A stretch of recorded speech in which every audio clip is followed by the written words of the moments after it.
Captain HFY stared at the scanner display with growing confusion. The readings made no sense. After 3 decades of commanding deep space missions for the Galactic Confederation, he had seen many strange things among the stars. But this was different. This was wrong. "Run the scan again," he ordered, his 4 eyes focusing on different parts of the control panel. His blue skin rippled with concern as he waited for the results. Dr. Namara, the ship's chief science officer, pressed several buttons with her long, thin fingers. The Thanari were known throughout the galaxy for their careful nature and scientific minds. They rarely made mistakes with equipment. When the scanner finished its second sweep, she looked up with worry in her large black eyes. "Sir, the readings are the same. There is definitely intelligent life on that planet. But the biological markers are impossible." The bridge of the Harmony's edge fell silent. The crew had been mapping this part of the galaxy for 6 months. It was supposed to be empty space, far from any known civilizations. They were just checking one more star system before heading home. A routine mission. Nothing special. "Show me everything," HFY said, walking over to the science station. The display showed a small blue and green planet orbiting a yellow star. It looked peaceful and beautiful from space. But the scanner readings told a different story. Dr. Namara pointed to the data with her finger. "Look at this. The neural activity readings show a species with brain patterns unlike anything in our database. They experience emotions at levels that should cause madness. Pain, fear, anger, all at maximum levels. Yet they continue to function normally." She moved to another screen. Their bodies show signs of extreme adaptation for violence. Redundant organs, advanced healing, pain tolerance beyond our military species. But here's the strangest part. They have advanced technology. Cities, machines, even early space travel capabilities. HFY studied the information carefully. In all the history of the Galactic Confederation, every intelligent species had followed the same pattern. They started violent and primitive, then slowly evolved beyond their aggressive instincts before developing advanced technology. Violence and advanced civilization never existed together. It was impossible. "Could the scanners be broken?" asked Lieutenant Vexna from the communications station. Her green scales showed patches of yellow, a sign of nervousness in her species. "I thought so too," Dr. Nimura replied. "But I've run every diagnostic test possible. The equipment is working perfectly. What we're seeing is real." The captain walked to the main viewing screen and stared out at the distant star system. "Tell me about their technology level." "They have nuclear power, computer networks, satellite communications, and basic rockets that can reach their planet's orbit. Nothing that should threaten us from this distance." "But, sir," Dr. Nimara paused and checked her readings again. "They're building something large in orbit around their planet. The energy signatures are strange." "What kind of strange?" "The patterns match theoretical models for faster-than-light drive systems." "If I didn't know better, I'd say they're trying to build an FDL engine." The bridge crew exchanged worried looks. Species usually took thousands of years to develop FTL technology after achieving spaceflight. These beings had barely left their planet's atmosphere. "That's not possible," Lieutenant Vexna said. "Our scientists say it takes at least 50 generations of peaceful development to understand FTL physics. A violent species could never, unless they're not like other species." Dr. Nimara interrupted quietly. HFY felt a chill run through his body. He had served in the Confederation military during the Zephim conflict 20 years ago. The insectoid Zephim were the most aggressive species in known space, but even they had evolved beyond random violence before achieving advanced technology. What they were detecting on this planet suggested something far worse. "Sir," called the sensor operator, "I'm picking up electromagnetic transmissions from the planet. Lots of them. They seem to be communication signals. Can you translate them? The computer is working on it now. The mathematical and scientific portions are easy, but the language patterns are very complex. They seem to have hundreds of different languages on one planet. Dr. Nimara looked up from her station with alarm. Hundreds of languages? That suggests they haven't achieved global unity. They're still divided into separate groups. Separate groups with nuclear weapons and space technology, Zexai said grimly.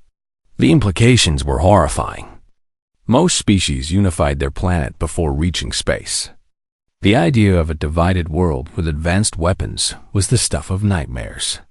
Captain, the communications officer called out.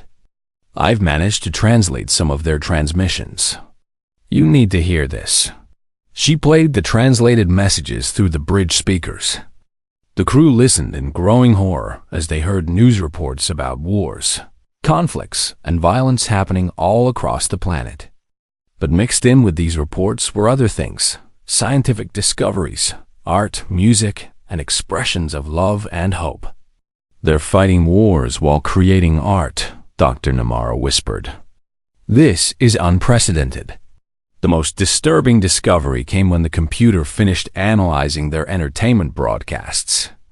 The species seemed to enjoy watching stories about violence, conflict, and survival against impossible odds. They created fictional scenarios where they fought monsters, aliens, and even each other for entertainment. Sir, I recommend we leave immediately and report this to Confederation Command, said Lieutenant Vexna. This species is clearly dangerous.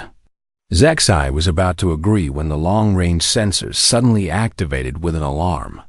Dr. Nimara rushed to check the readings and her face went pale. Captain, the energy signature from their orbital construction just increased dramatically. Whatever they're building, they're close to finishing it. How close? Based on these patterns, maybe weeks, maybe less. The bridge fell silent as everyone realized what this meant. In a few weeks, this violent, divided species might have the ability to travel between stars. They could spread their conflicts throughout the galaxy.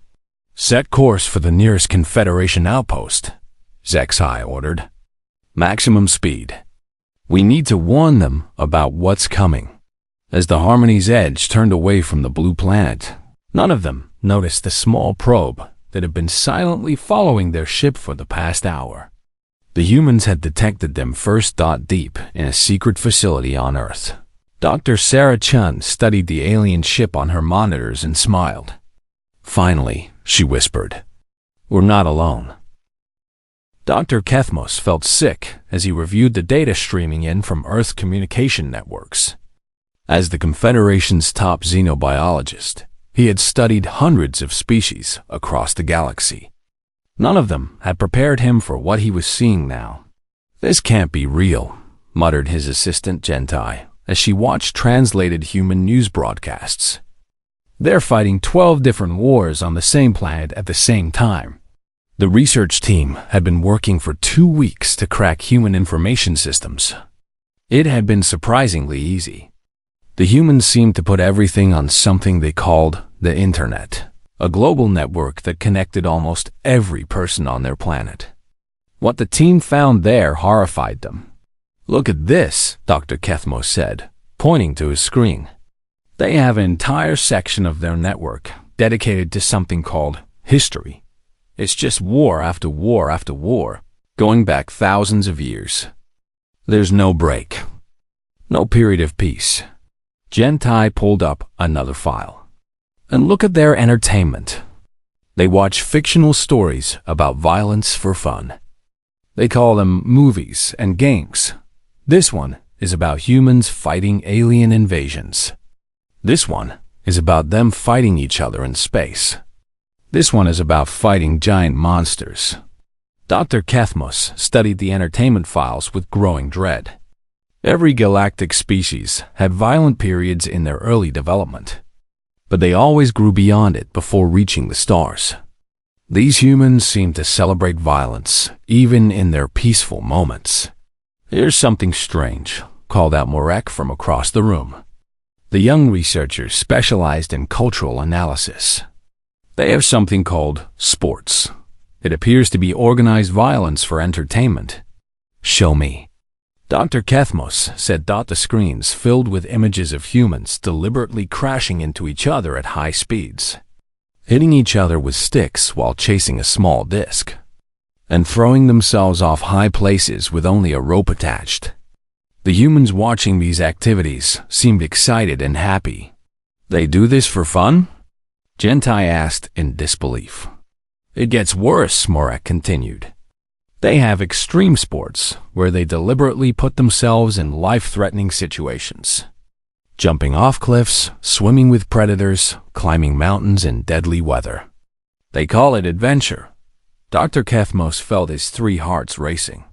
In any normal species, the individuals who sought out danger would be considered mentally ill. Here, they were celebrated as heroes. "What about their social structure?" he asked. "Surely they have some form of peaceful government?" "That's another problem," Gentai said, pulling up political data. "They're divided into nearly 200 separate governments on one planet. Many of them consider others to be enemies. They spend enormous amounts of resources preparing to fight each other. But they also cooperate sometimes," Morek added. "Look at this. They have a United Nations where they try to solve problems together. And they work together on scientific projects. Some of their space missions include people from different nations working as a team." Dr. Kethmos studied this information carefully. "So they can cooperate when they choose to, but they default to conflict. This suggests they retain full control over their aggressive instincts rather than evolving beyond them." The implications were terrifying. Every other species in the galaxy had overcome violence through evolutionary changes that made aggression physically or mentally difficult. The humans seem to have kept their full capacity for violence while developing advanced technology and social cooperation. "Doctor, you need to see this," called out Vexara from the medical analysis station. "I've been studying their biological data. Their physical capabilities are beyond anything we've recorded." She displayed a human anatomical chart on the main screen. "Look at their healing factor. They can recover from injuries that would permanently disable most species. Their bones can break and regrow stronger than before. Their skin can seal wounds and regenerate lost tissue. That's not the worst part," she continued. "Their brain chemistry allows them to function normally under stress levels that would cause psychological breakdown in our military species. They have something called adrenaline that can temporarily double their physical strength and speed." Dr. Kethmos stared at the data in horror. "They're natural weapons." "It gets worse," Vexara said quietly. "I found records of something called protective parent strength. Human females can lift objects weighing several times their body weight if their offspring are threatened. They can ignore injuries that should cause unconsciousness." Gentai brought up another file. "Look at their military training. They teach their soldiers to continue fighting even when severely injured. They have techniques for fighting in space, underwater, underground, in extreme heat, extreme cold, and even in the dark. They plan for every possible combat scenario," Morek added. "I found training manuals for fighting during disasters.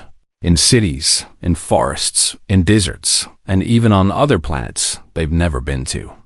Dr. Kethmos felt a chill of terror. They're preparing for interstellar warfare before they've even achieved interstellar travel. The team spent the rest of the day reviewing human cultural data. What they found challenged everything they thought they knew about civilization. The humans had art, music, literature, philosophy, and science that rivaled any species in the galaxy. But all of it was mixed with themes of conflict, struggle, and overcoming impossible odds. "They sing songs about battles," Gentai reported. "They write poetry about sacrifice in war. Their greatest literature often focuses on heroes who die fighting for their beliefs. And their science, Mark added. They've made incredible discoveries through studying warfare. Their medical advances come from treating battle injuries. Their engineering breakthroughs come from building better weapons and defenses. Dr. Kethmos realized the full scope of the horror. They don't develop in spite of violence. They develop because of it. Conflict drives their innovation. As the day ended, the research team compiled their findings into a report that would shake the galaxy. But as they prepared to transmit their data to the Confederation, alarms began sounding throughout their hidden observation station. "Doctor," shouted the communications officer, "we're receiving a transmission from the human planet. It's directed at us specifically." "That's impossible," Dr. Kethmos said. "We're completely hidden." The message appeared on their screens in perfect galactic standard language. "We know you're there. We've known for days. We're not angry. We're curious. We'd like to talk." Dr. Kethmos stared at the message as a terrible realization hit him. While they had been studying the humans had been studying them.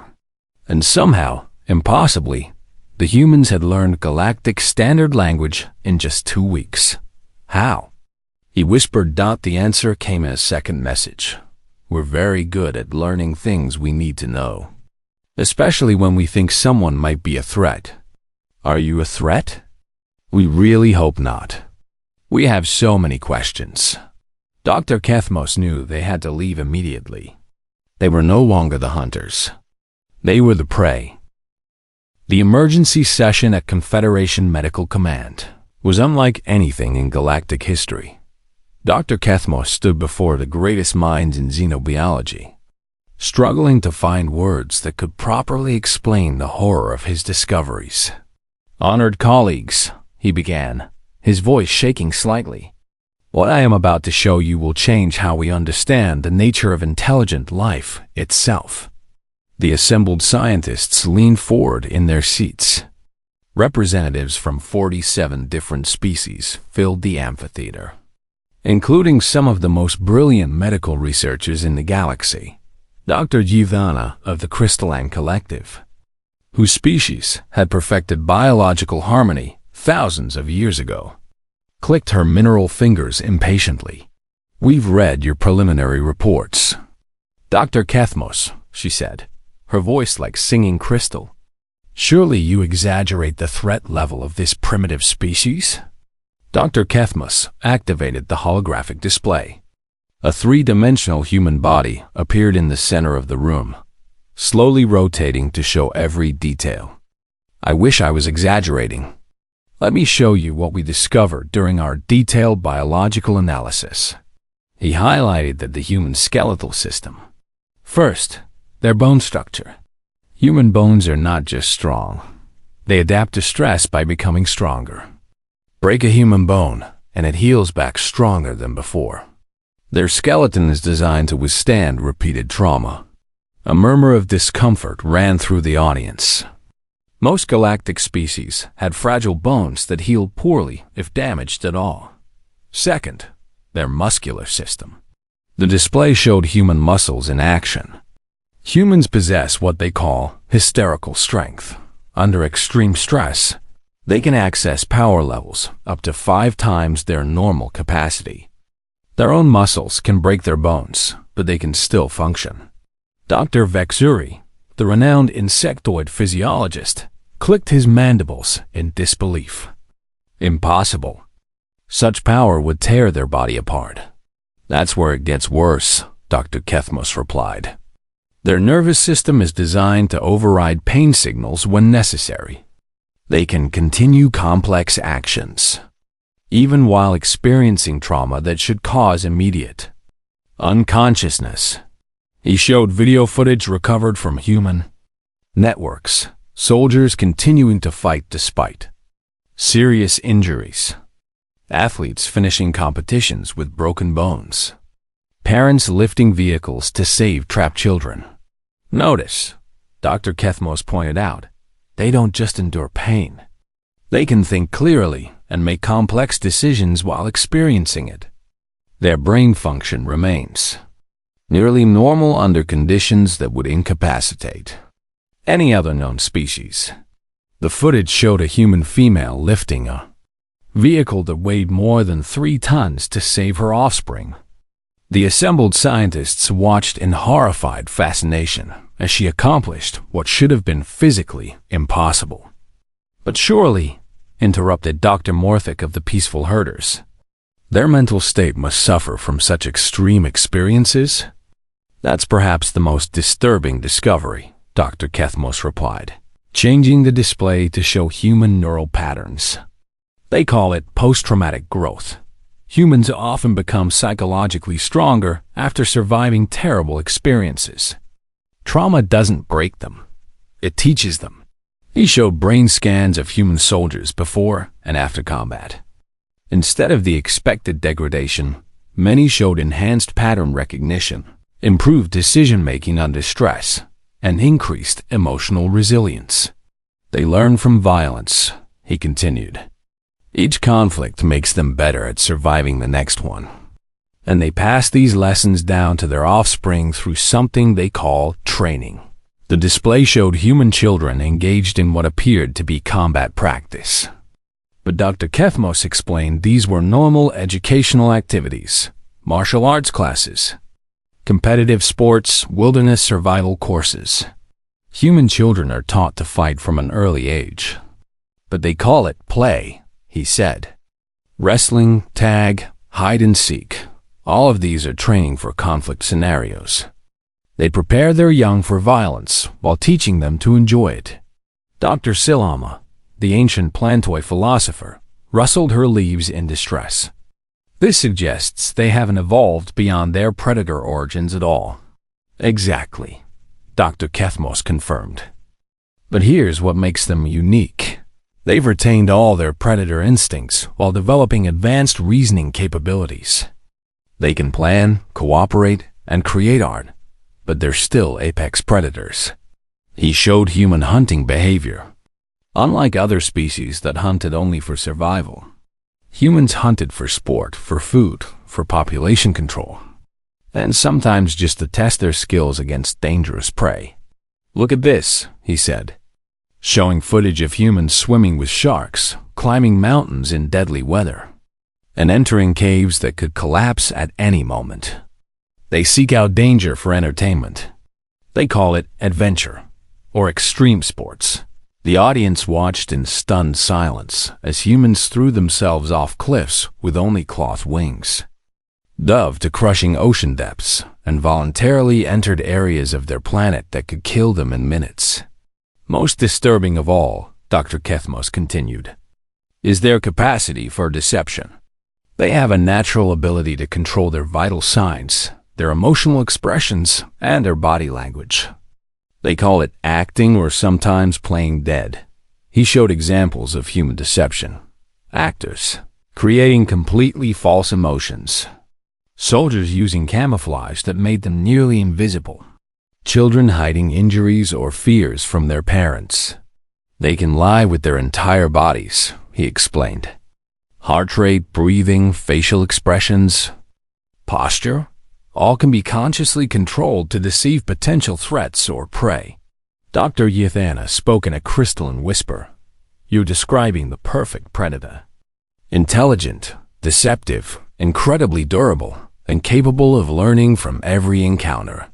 It gets worse, Dr. Kethmos said grimly.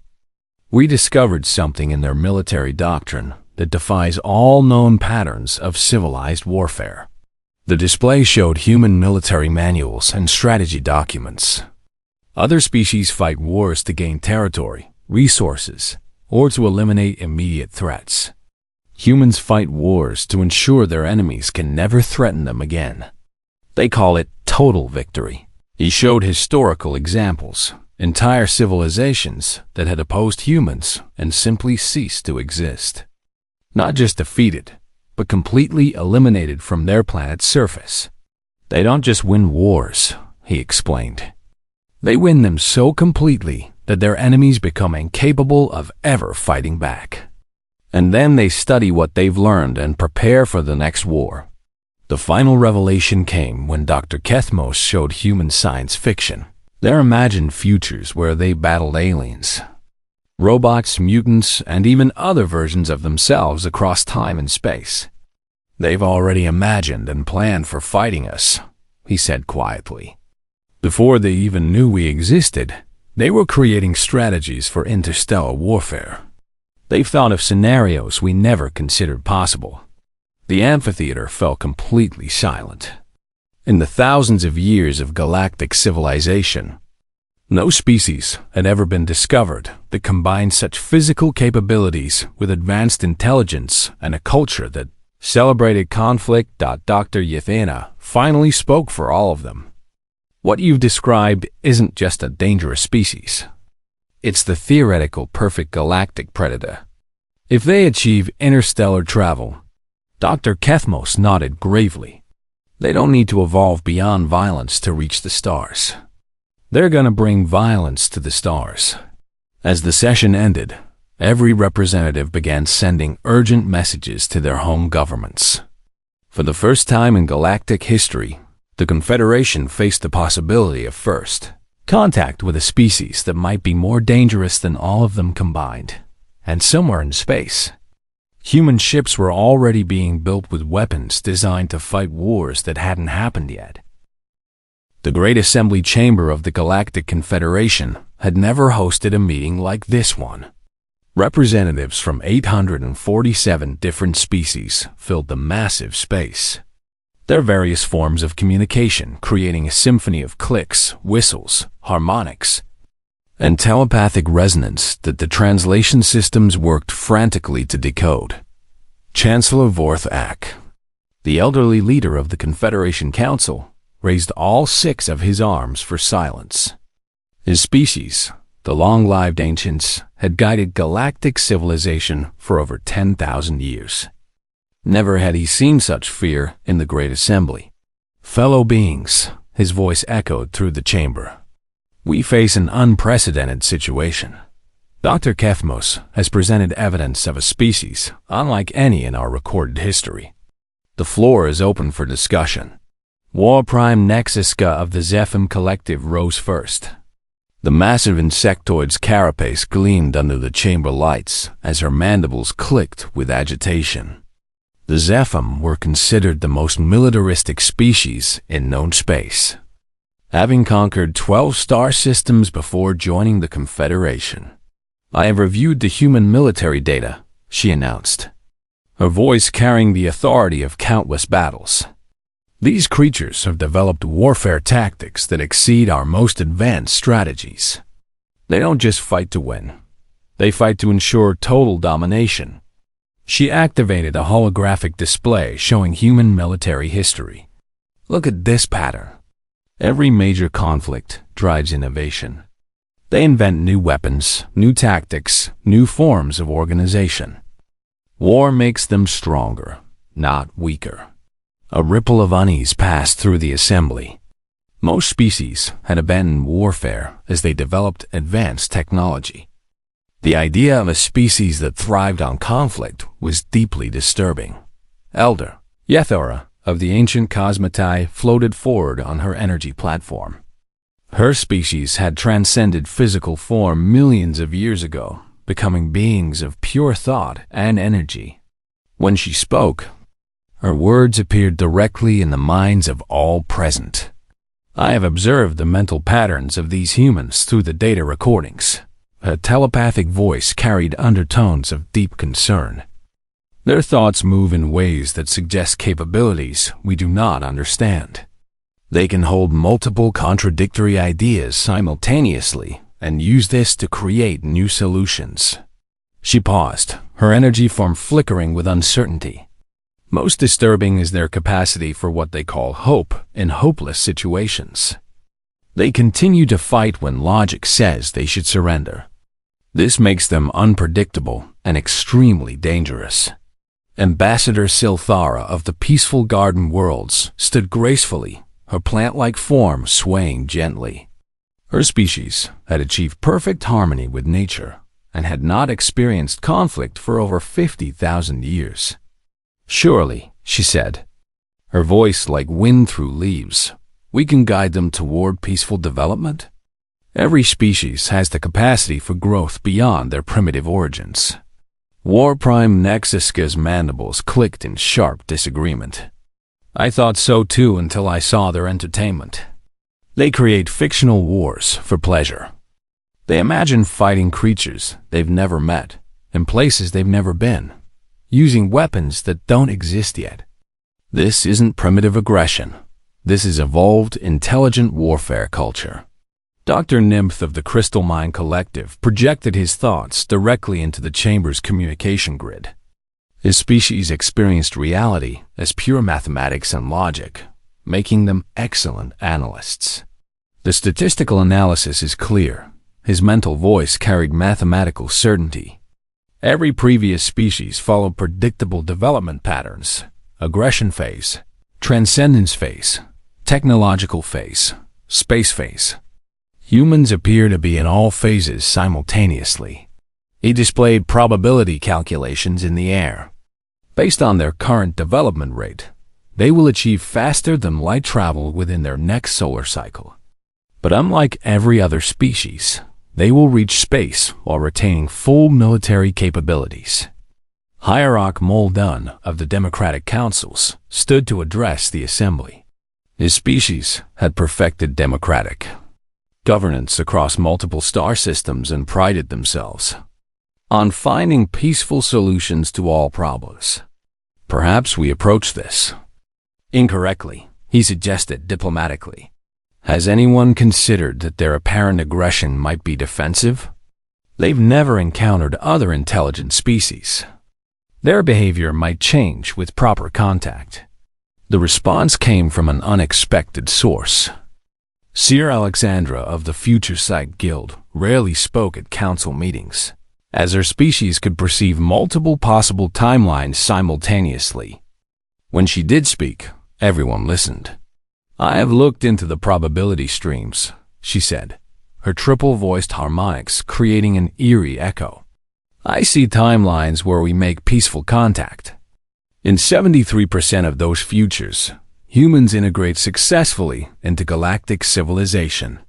But in 27%, they become the dominant military force within 500 years. The chamber erupted in concerned chatter. The Futuristic Guild was rarely wrong about major probability trends. What about the timelines where we don't make contact?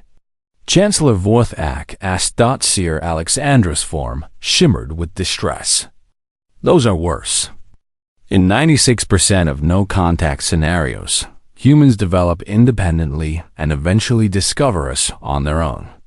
In those timelines, they view first contact as either deception or potential threat. And their response?" War Prime Nexiska demanded. "They prepare for war before attempting communication." The assembly fell silent as the implications sank in. The humans would discover galactic civilization eventually. The question was whether to control that discovery or let it happen naturally. Mind-speaker Yelisa of the Telepathic Collective had been quietly monitoring the emotional resonance of the entire assembly. Her species could sense the true feelings behind spoken words. "I must share something disturbing," she announced, her mental voice tinged with fear. "I attempted to telepathically observe human thought patterns through the surveillance data. The experience was traumatic." She paused, visibly shaken. Human minds operate on levels of complexity and contradiction that cause physical pain to telepathic species. They can simultaneously love and hate, create and destroy, cooperate and compete. Their mental state would be considered severe psychological illness in any other species. Yet they function normally. Commander Jax Pole of the Military Coordination Force, a veteran of countless peacekeeping missions, stood to address the assembly. "I've been asked to provide a military assessment," he said grimly. "If humans achieve interstellar capability while maintaining their current cultural patterns, they will represent the single greatest military threat in galactic history." He displayed comparative analysis charts. Their individual physical capabilities exceed our best soldiers.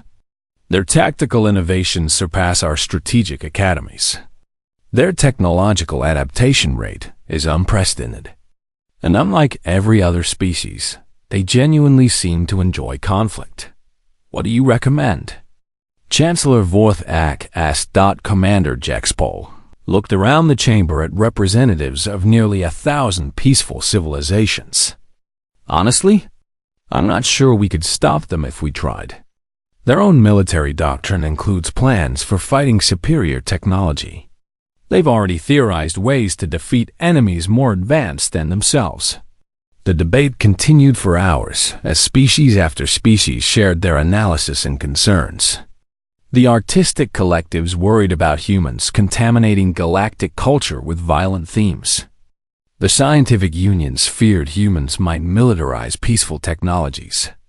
The trade federations wondered if human economics would disrupt centuries of stable commerce. Finally, Chancellor Vorth called for the crucial vote.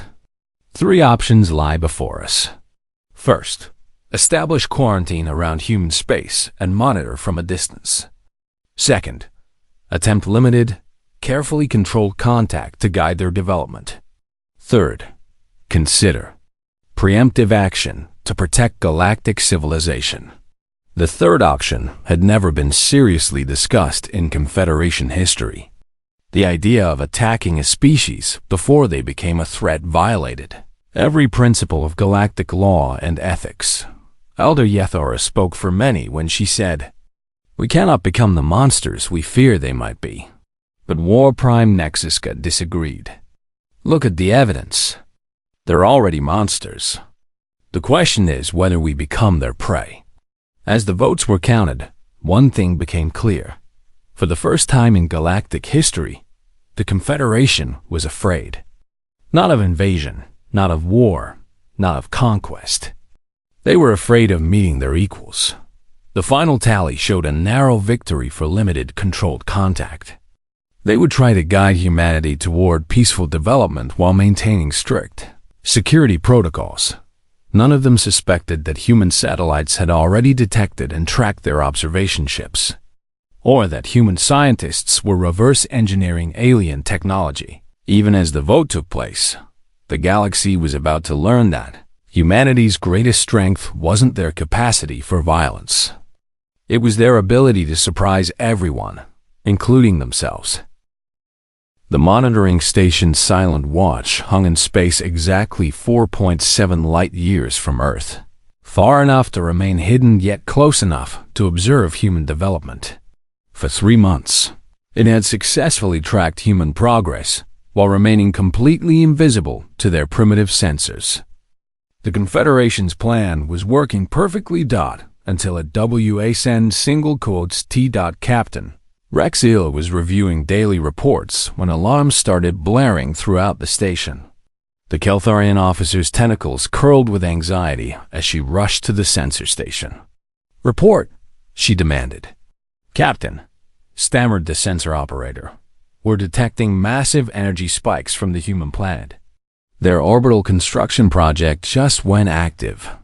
On the main screen, Earth's orbital space lit up with the brilliant fire of newly activated engines. The humans had finished their faster-than-light drive 3 weeks ahead of all projections. "That's not possible," Rexilla said. "Our calculations showed they needed at least another month of development time." Dr. Yamara, the station science officer, looked up from her analysis console with fear in her large eyes.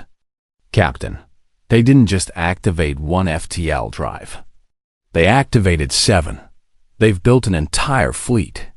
Rexilla felt ice forming in her blood chambers. 7 ships? How did we miss the construction of 6 additional vessels? I think they built them underground, Captain. Or maybe underwater. Our sensors can't penetrate that deep into their planet's surface. Before Rexilla could respond, the communication station erupted with activity. Lieutenant Bexcore's scales were flashing bright red with panic. "Captain, we're receiving a transmission from the human planet. It's directed specifically at us. Impossible. We're completely shielded. The transmission is coming through our own communication array, Captain. Somehow they've accessed our systems. The main screen flickered and then displayed something that made every being on the bridge freeze in terror. A human face appeared, smiling with what the cultural database identified as friendly amusement. "Hello there," the human said in perfect galactic standard. "We know you've been watching us. We'd like to talk." Rexilla found her voice after several seconds of shocked silence. How are you accessing our systems?" The human smile widened, showing those disturbing white teeth. "Oh, we've been studying your technology for weeks. Ever since we detected your ship entering our solar system. Your stealth systems are very good, but not perfect. We're quite good at spotting things that don't belong." Dr. Yamara whispered urgently. "Captain, if they've been studying our technology, we have been," the human continued, apparently hearing their conversation. "Your FTL drive designs are fascinating. We've made some improvements." "Improvements?" Rexilla asked weakly. "Your drive systems are built for efficiency and safety. Very sensible for peaceful exploration. But we've modified the design for speed and other considerations. We should be able to reach your position in about 6 hours." The bridge fell silent. 6 hours. It had taken their own ship 3 days to reach this distance from Earth. "Please don't be alarmed," the human continued. "We're not coming to fight.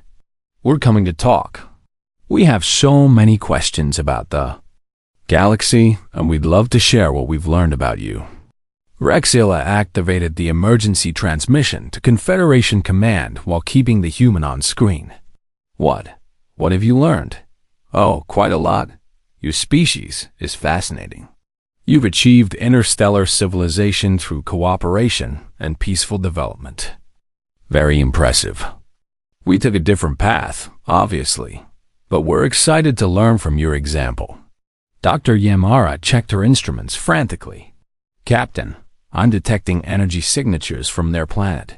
They're launching ships now." 7 ships, actually, the human confirmed. Each one has a crew of specialists, scientists, engineers, linguists, and yes, some security personnel. We hope you understand the need for caution during first contact. We've imagined many scenarios for meeting alien life, and we want to be prepared for any possibility. "Security personnel?" Rexilla asked, though she already knew the answer would be terrifying. "Space Marines, we call them. Soldiers trained specifically for combat in space and alien environments. Don't worry, they're under strict orders to be friendly unless threatened. We really do want this to go well." Rexilla realized with growing horror that humanity had already planned for military operations in space before achieving space travel. They hadn't just developed FTL drives. They developed FTL warships. "I should introduce myself," the human continued pleasantly. "I'm Dr. Sarah Chun, Earth's Director of Extraterrestrial Contact. We established this department last year when we first detected your observation activities." "Last year?" Dr. Yamara whispered. "We've been monitoring them for only 3 months." Dr. Chun's hearing was apparently excellent. "Oh, you weren't our first visitors. We've detected at least 3 different observation missions in the past 2 years. We've been learning from each one." Rexilla felt faint. 3 different missions? Probably reconnaissance ships from different governments or organizations. Quite reasonable, actually. We'd do the same thing if we detected alien civilization. In fact, we're already planning observation missions to several nearby star systems once we perfect long-range stealth technology. The implications hit Rexilla like a physical blow. Humans weren't just reacting to galactic civilization. They were already planning to explore it on their own terms. "Dr. Chun," Rexilla said carefully, "what exactly do you want from this meeting?" "Several things. First, we'd like to establish diplomatic relations with your government. Second, we'd like to exchange scientific and cultural information. Third, we'd like to discuss trade possibilities and mutual defense agreements. Mutual defense agreements? Well, the galaxy is a big place. There might be hostile species out there. We believe in being prepared for all possibilities. Dr. Yamara was frantically analyzing the approaching human ships. "Captain," she whispered, "their energy signatures are off the charts. These aren't exploration vessels. They're built for combat." Dr. Chun seemed to hear this as well. "Dr. Yamara, isn't it? Your concern is understandable, but please remember that we don't know anything about galactic politics or potential threats. From our perspective, building defensive capabilities is simply prudent planning." "You know our names?" Rexilla asked in shock. "We've been monitoring your communications since you arrived. Your translation systems are excellent, by the way. We've learned quite a bit about your species and your government structure." Rexilla realized that while the Confederation had been studying humanity, humanity had been studying them, and learning much faster than anyone thought possible. "Our ships will arrive in 5 hours and 42 minutes, Dr. Chun announced. "We look forward to meeting you in person." "Oh, and Captain Rexilla, please don't try to leave. We'd prefer to handle first contact in a controlled environment, and we've taken some precautions to ensure this meeting happens." The screen went dark, leaving the bridge crew staring at each other in horror. "Precautions?" Rexilla asked weakly. Lieutenant Bexcore checked his systems and went pale. "Captain, our FTL drive is offline. Something is interfering with our power systems." Dr. Yamara ran a full diagnostic. "It's not damage, Captain. It's some kind of external control signal. They found a way to remotely disable our ship." Rexilla slumped in her command chair as the full scope of the situation became clear. In 3 months, humanity had detected their presence, studied their technology, reverse-engineered their systems, built a fleet of advanced warships, learned galactic languages and customs, and taken control of the first contact situation. The most terrifying part wasn't that they'd done all this so quickly. The most terrifying part was that they'd done it while appearing friendly and reasonable. They weren't conquerors or monsters. They were explorers who happened to be the most dangerous species anyone had ever encountered. As the human fleet approached, Rexilla sent one final message to Confederation Command. "First contact has occurred. Humans have taken the initiative. Recommend full diplomatic engagement. Whatever we do, do not threaten them. They are exactly what we feared they would be." 6 hours later, human boots walked on alien decks for the first time. Dr. Sarah Chun shook Captain Rexilla's tentacle with a firm but friendly grip. "Thank you for this opportunity," Dr. Chun said with genuine warmth. "We're so excited to meet you. We have a lot to learn about the galaxy." She paused and smiled that distinctly human smile. "And we have quite a bit to teach as well. The galaxy would never be the same